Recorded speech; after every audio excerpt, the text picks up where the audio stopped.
আমি একটা কম বয়সী মেয়ে ছিলাম। আমি দেখতেও খুব সুন্দর ছিলাম, কিন্তু বিয়ের প্রথম রাতে আমার স্বামী আমার কাছে আসে না।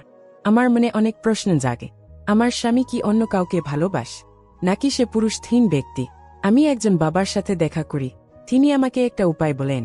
তিনি একটা কাগজে কিছু লিখে আমাকে দেন আর বলেন এটা আমার স্বামীকে জলের সাথে মিশিয়ে খাওয়াতে। আমি যখন সেই কাগজটা জলের সাথে মিশিয়ে আমার স্বামীকে খাওয়াই, তখন সেই রাতে আমার স্বামী আমার সাথে যা করে তাতে আমি চিৎকার করে উঠি। কারণ আমার স্বামী তো আমি একটা কম বয়সী মেয়ে ছিলাম। আমি দেখতেও খুব সুন্দর ছিলাম, কিন্তু বিয়ের প্রথম রাতে আমার স্বামী আমার কাছে আসে না।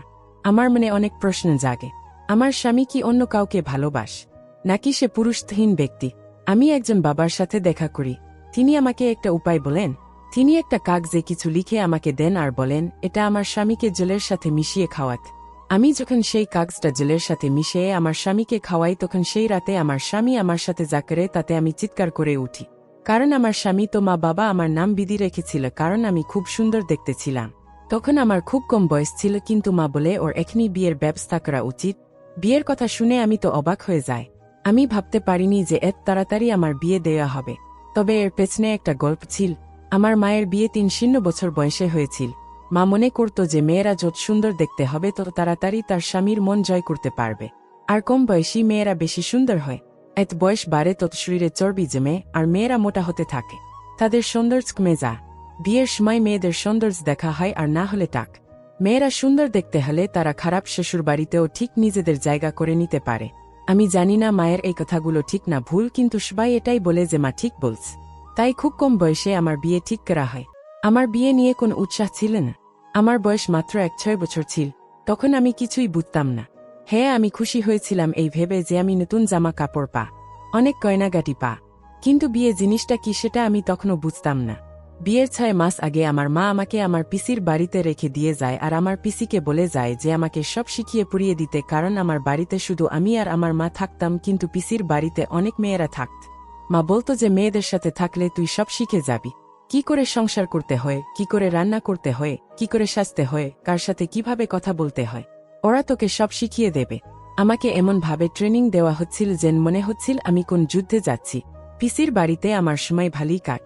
ওখানে আমার বয়সী আরও অনেক মেয়ে ছিল। ৩-৪ জন বোনও ছিল। তাছাড়াও পাড়ার অনেক মেয়ে সেই বাড়িতে আসত। আমার পিসি আমাকে অনেক ভালো ভালো জিনিস শেখায় যেগুলো আমি আগে জানতাম না।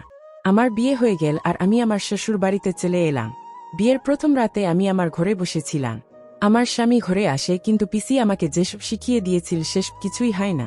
পিসি বলেছিল যে তোর স্বামী ঘরে এসে তোকে নমস্কার করবে, তুইও তাকে নমস্কার করিস, আর সে যদি আগে থেকে নমস্কার না করে তাহলে তুই করবি। আমি আমার স্বামীকে নমস্কার করলাম, কিন্তু তার জবাবে আমার স্বামী কিছুই বললেন। সে আমার সাথে কোনো কথা বলল না। তার আচরণ দেখে মনে হচ্ছিল যে না, আমি ঘরে নেই।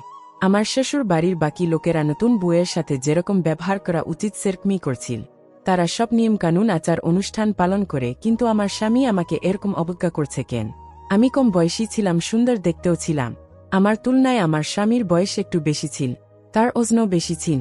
আমার পাশে দাঁড়ালে তাকে আমার বড় ভাই মনে হত।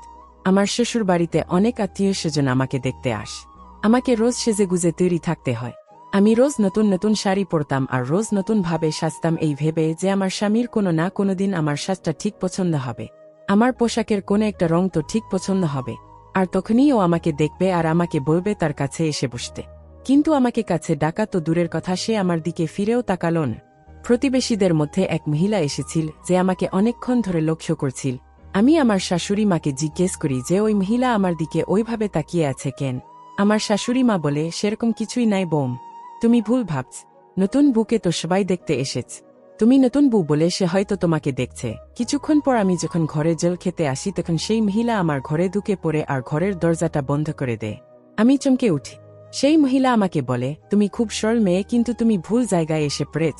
যার সাথে তোমার বিয়ে হয়েছে সে মোটেও ভালো মানুষ নয়। আমি জানি না এরা কি করে তার সাথে তোমার বিয়ে দিয়ে। তুমি যত তাড়াতাড়ি সম্ভব এখান থেকে পালিয়ে যা। এখানে থাকলে তোমার জীবন বরবাদ হয়ে যাবে। ওই মহিলা আমাকে এসব অদ্ভুত অদ্ভুত কথা বলতে থাকে, আর তখনই আমার শাশুড়ি মা ঘরে চলে আস। আমার শাশুড়ি মা সেই মহিলাকে টানতে টানতে ঘরের বাইরে নিয়ে যায়। সেই মহিলা আমার শাশুড়ি মাকে বলে, আপনার লজ্জা করে না একটা মেয়ের জীবন নিয়ে খেলতে? কিভাবে আপনি ওর সাথে আপনার ছেলের বিয়ে দিলেন? আমার শাশুড়ি মা তাকে বাড়ি থেকে বের করে দেন। পরে আমাকে বলা হয় ওই মহিলা তার মেয়ের সাথে আমার স্বামীর বিয়ে দিতে চেয়েছিল, আর সেটা হয়নি বলেই তার হিংসে হচ্ছে। সেই কারণে উনি আমাদের সম্পর্কটা ভাঙতে চান। আমার শাশুড়ি মা আমাকে জিজ্ঞেস করে, তোমার স্বামীকে কি তোমার খারাপ মনে হয়? সে কি তোমাকে এমন কিছু বলেছে যাতে তোমার খারাপ লেগেছে? সমস্যার বিষয় এটাই যে আমার স্বামী এখনো পর্যন্ত আমার সাথে কোনো কথাই বলেনি। সে খারাপ ভালো কোনো কথাই বলেনি। কিন্তু এই কথাটা আমি কাউকে বলতে পারি না, কারণ আমার পিসি আমাকে শিখিয়েছে যে স্বামী স্ত্রীর কথা অন্য কাউকে বলতে নেই। একজন ভালো বউয়ের এটাই কর্তব্য তার স্বামীর খারাপটাকে লুকিয়ে রাখ। আমি বলি না এরকম কিছুই নয়। শাশুড়ি মা বলেন, তোমার স্বামী খুব ভদ্রসভ্য মানুষ। পরের দিন আমার বাপের বাড়ির লোকেরা আস। তারা আমাকে জিজ্ঞেস করে আমি কেমন আছি। আমাকে হেসে বলতে হয় আমি খুব ভালো আছি, কিন্তু সত্যিটা এটাই যে আমি এখন আমার স্বামীর মন জয় করতে পারিনি। আমার শ্বশুর বাড়ির লোকেরা খুব ভালো ছিল। তারা খুব আধুনিক না হলেও বেশ ভালো ছিল। তারা আমাকে আর আমার স্বামীকে দিল্লিতে বেড়াতে পাঠাতে চেয়েছিল। নতুন বিয়ে হবার পর সবাই বেড়াতে যা, এতে আমি খুব খুশি হয়েছিলাম। ভেবেছিলাম যে বেড়াতে গেলে হয়তো আমার স্বামীর মনটা ভালো হবে আর আমাদের মধ্যে যে দূরত্ব আছে সেটাও মিটে যাবে। কিন্তু আমার স্বামী সবার সামনে না বলে দেয়। সুরেশ তার মাকে জিজ্ঞেস করে, দিল্লিতে বেড়াতে যেতে কত টাকা খরচা হবে?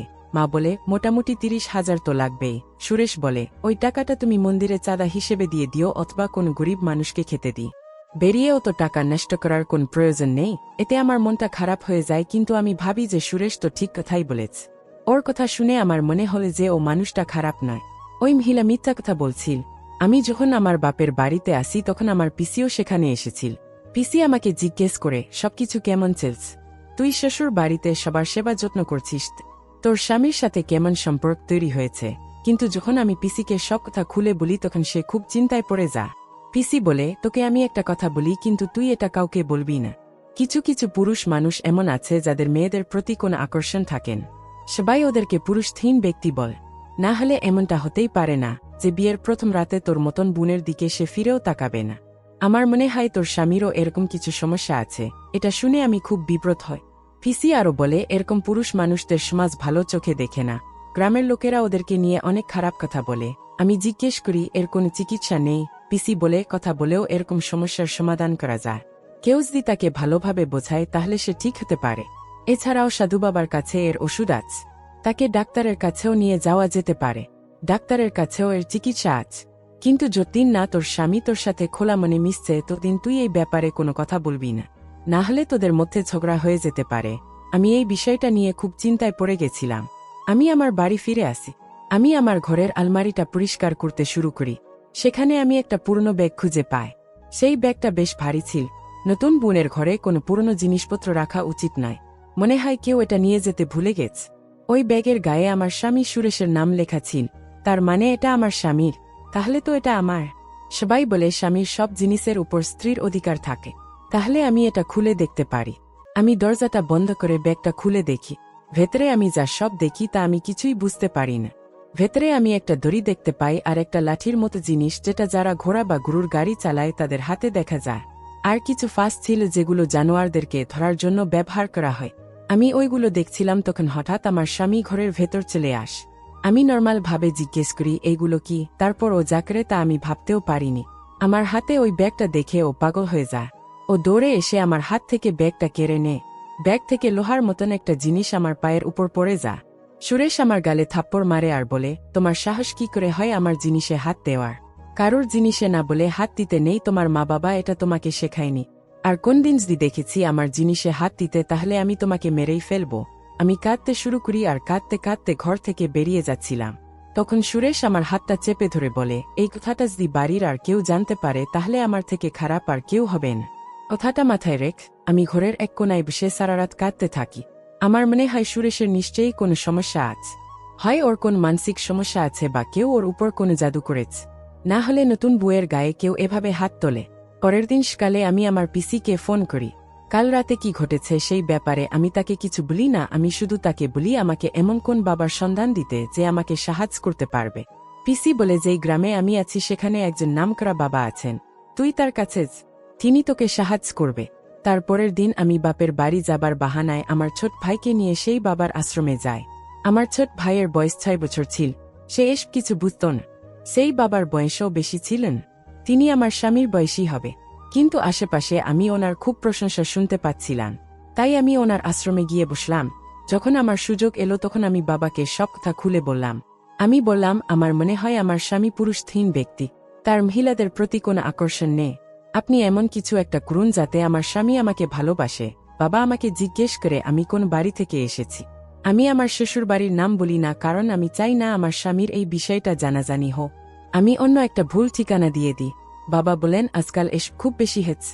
জানি না আজকালকার ছেলে মেয়েদের কি হয়েছে। মেয়েদের ছেলেদের প্রতি আকর্ষণ নেই আর ছেলেদের মেয়েদের প্রতি আকর্ষণ নেই, যেন উল্টো গঙ্গা বেচ। তুমি কোনো চিন্তা করো না মা, তোমার সমস্যার সমাধান আমি কর। একটা লেখা লিখে দেব, সেই লেখাটা তুমি রোজ তোমার স্বামীকে জেলে গুলে খাওয়াবে। এমনটা তোমাকে 3 দিন করতে হবে। রোজ রাতে শোবার আগে স্বামীকে এটা খাওয়াতে হবে। এমনটা যদি তুমি 3 দিন করতে পারো তাহলে তোমার সমস্যার সমাধান হয়ে যাবে। আমি বলি, আমি বারবার এখানে আসতে পারবো না। আপনাকে যদি কিছু জিজ্ঞেস করার থাকে তাহলে কি করে করব? বাবা বলেন, তুমি আমার নাম্বারটা লিখে নাও আর নাম্বারটা কোনো মহিলার নামে সেভ করো যাতে কেউ বুঝতে না পারে। পাশে একজন মহিলা বসেছিলেন। তিনি বলেন, বাবা খুব ভালো মানুষ, তিনি সবাইকে সাহায্য করেন, না হলে উনি তোমাকে তার নাম্বার দিতেন না। এখানে আসতে বলতেন। এখানে এলেই তো তোমাকে পয়সা দিতে হবে। আমি বাবার নাম্বারটা সেভ করে নিলাম আর বাবাকে 1,000,000 টাকা দিয়ে ওখান থেকে চলে গেলাম। প্রথম দিন তো আমি সুরেশকে ওই লেখাটা জেলে গুলে খাইয়ে দিলাম। প্রথম দিন আমি কোনো পার্থক্য দেখতে পেলাম না। পরের দিন আমি আবার সেই লেখাটা আমার স্বামীকে খাইয়ে দিলাম। সেদিন রাতে একটা অদ্ভুত ঘটনা ঘটল। আমি বাথরুম থেকে বেরিয়ে এসে দেখি সুরেশের হাতে আমার ফোন। প্রথমে আমি ঘাবড়ে গিয়েছিলাম, কিন্তু তারপর আমার মনে পড়ে যে আমি বাবার নাম্বারটা কোন মহিলার নামে সেভ করেছি, তাই সুরেশ কিছুই বুঝতে পারবে না। আমি বাবাকে কোনো মেসেজও করিনি, তাহলে আমার ভয় পাবার কোন কারণ নেই। সুরেশ আমার ফোনটা রেখে দিয়ে আমাকে বলে, পরের সপ্তাহে আমরা অন্য বাড়িতে চলে যা, তুমি আর আমি আলাদা থাকব। আমি বলি, আমার আলাদা থাকার কোনো ইচ্ছে নেই, আমি এখানেই ভালো আছি। সুরেশ বলে, তোমার ইচ্ছে নেই কিন্তু আমার ইচ্ছা আছে। আমি বলি, কিন্তু সবাই তো এটাই বলবে যে আমি তোমাকে তোমার মা বাবার থেকে আলাদা করে দিয়েছি। সুরেশ বলে, আমি আমার মা বাবার একমাত্র ছেলে নেই, উনাদের আরও ছেলে মেয়ে আছে, তারা তাদের দেখবে। আর এমনিতেও এখানে আমাদের সম্পর্কটা ঠিকভাবে তৈরি হচ্ছে না, আমরা আলাদা থাকলে আমাদের সম্পর্কটা আরও মজবুত হবে। আমি বলি, তুমি কি তোমার বাড়ির লোকেদের কারণে চিন্তায় থাকো আর তাই আমাকে সময় দিতে পারো না? সুরেশ বলে, ধরে নাও তাই, এখন আমার কিছু জরুরি কাজ আছে, আমি বেরোচ্ছি। এই বলে সুরেশ ঘর থেকে বেরিয়ে যায়। আমার স্বামী আমার সাথে 1 দিন পর কথা বল। আমার এটা খুব ভালো লাগল। সে বলেছে আমাকে আলাদা রাখবে। আমার পিসি বলতো যে স্বামীরা যখন স্ত্রীকে একটা আলাদা বাড়ি বানিয়ে দেয় তখন স্ত্রীরা জিতে যায়। বেশিরভাগ পুরুষরা এটা করতে চান, তারা তাদের পরিবারের থেকে আলাদা থাকতে চান। আমরা যদি আলাদা থাকি তাহলে সুরেশ আমাকে বেশি সময় দিতে পারবে, আমার সাথে বেশি করে কথা বলতে পারবে, আর আমাদের সম্পর্কটা ভালো হবে। এখানে হতেই পারে ও পরিবারের চাপে আমার সাথে খারাপ ব্যবহার করে। ও পরিবারের বড় ছেলে, ওর উপর অনেক দায়িত্ব। সুরেশ নিজেই আমার সাথে আলাদা থাকার ইচ্ছে প্রকাশ করেছে, তার মানে বাবার ওষুধে কাজ দিচ্ছে। আমি তো আনন্দে পাগল হয়ে যায়। পরের দিন সকালে এই সুখবরটা বাবাকে দেওয়ার জন্য আমি ওনাকে ফোন করি, কিন্তু ওনার ফোনটা বন্ধ ছিল। সেদিন রাতে আমি যখন ওই লেখাটা জেলে গুলে আমার স্বামীকে খাওয়াই তখন সে আমার দিকে তাকিয়ে বলে, তুমি বাবার দেওয়া লেখা আমাকে খাওয়াচ্ছ তাই না? আমি অবাক হয়ে ওর দিকে তাকিয়ে থাকি। তারপর ও আমাকে মারতে শুরু করে। ও আমাকে মারতে মারতে বলে, ওই বাবার তো আমি এমন অবস্থা করেছি যে কোন দিন আর নিজের পায়ে উঠে দাঁড়াতে পারবেন। তোমার সাহস কি করে হলো এসব করা? আমি মহিলাদের সহ্য করতে পারি না, তাদেরকে কষ্ট দিতে আমার খুব ভালো লাগে। তাই তো আমি তোমাকে এখান থেকে দূরে কোথাও নিয়ে যাচ্ছিলাম, যাতে ওখানে গিয়ে আমি তোমার উপর ভালো করে অত্যাচার করতে পারি। আমি চিৎকার চেঁচামেচি শুরু করে দিই। বাড়ির লোকেরা এসে দরজা ধাক্কা দিতে শুরু করে। আমি অনেক কষ্টে গিয়ে দরজাটা খুলি। আমার অবস্থা দেখে সবাই চমকে ওঠ। আমার ভাগ্য ভালো যে আমার মা বাবাও তখন এই বাড়িতে এসেছিল। তারা আমাকে দেখে বলে, আমরা এক্ষুনি সুরেশের সাথে কথা বলতে চাই। আমি বলি, তোমরা আমাকে এক্ষুনি এখান থেকে নিয়ে চল, আমি আর এক মুহূর্ত এ বাড়িতে থাকতে চাই না, আমি আমার মা বাবার সাথে বাড়ি ফিরে আসি। পরে আমরা খোঁজখবর নিয়ে জানতে পারি যে সুরেশ মহিলাদের উপর টর্চার করে। এর আগেও 2-3 জন মহিলার সাথে ও এমনটা করেছে। যেই মহিলা আমাকে সাবধান করতে এসেছিল সে সত্যি কথা বলছিল, কিন্তু তখন আমি ওনার কথা বুঝতে পারিনি। আমরা আরও জানতে পারি যেই বাবা আমাকে সাহায্য করেছিলেন তাকে সুরেশ মিথ্যে কথা বলে তার কাছে ডেকে এনে খুব মেরেছে।